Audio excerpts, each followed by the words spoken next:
Hey everyone, I'm Kristen, the anxiety therapist, and today I'm going to be talking about doom scrolling. And this is a term that refers to scrolling through social media or any sort of news feed in which we sort of go down the rabbit hole of consuming negative information.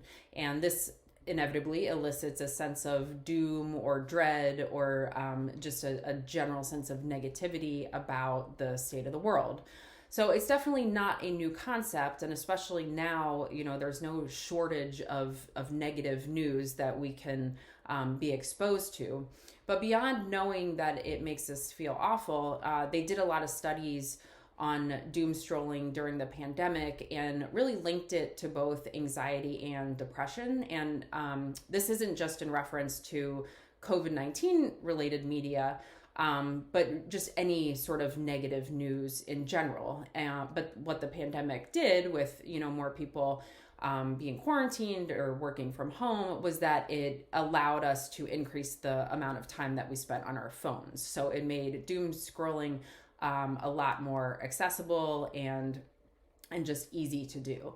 So like I said, this is not a new term or a new concept, but the precursor to going online before everyone had a smartphone was that people would watch the 11 o'clock news. And 99.9% of the news stories tend to be negative and pretty terrifying. But that terror, when we witness it from the comfort of our own home, it can actually have a potentially calming effect on us. And it sort of allows us to acknowledge that things are pretty horrible out there in the world, but I'm comfortable. So there's this sense of peace that you're going to be able to sleep well tonight, knowing you could feel good about your situation and safety.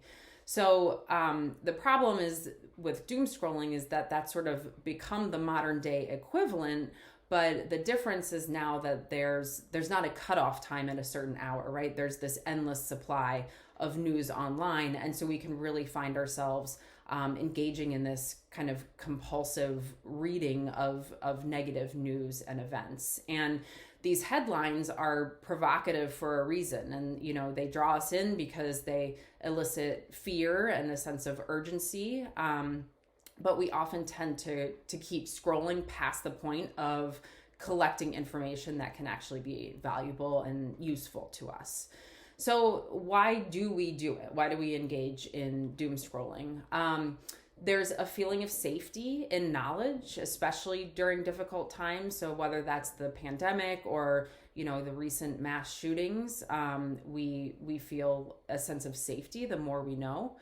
The design of social media platforms constantly refresh and boost the loudest voices. So, we're just constantly getting bombarded with new stories or the same news just from a different medium or platform.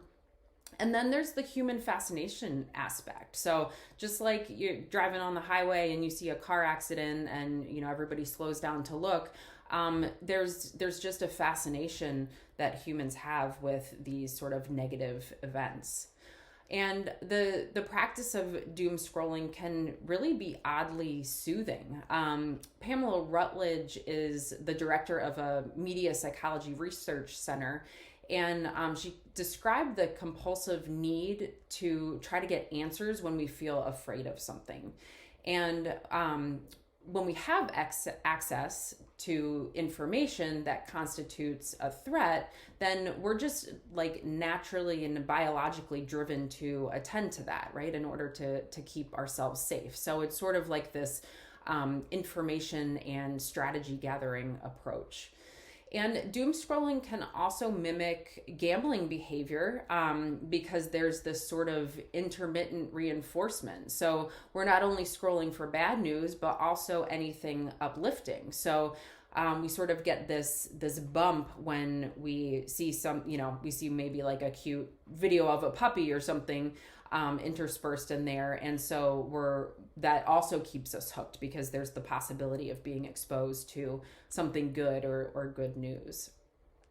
So with that analogy, doom scrolling in a lot of ways is similar to playing the slots, right? Where you don't really know what you're going to see next, you don't really know what you're going to get, and that's what keeps us hooked. So, how do we address doom scrolling, and how do we kind of kick this habit? Well, awareness is definitely the first step, right?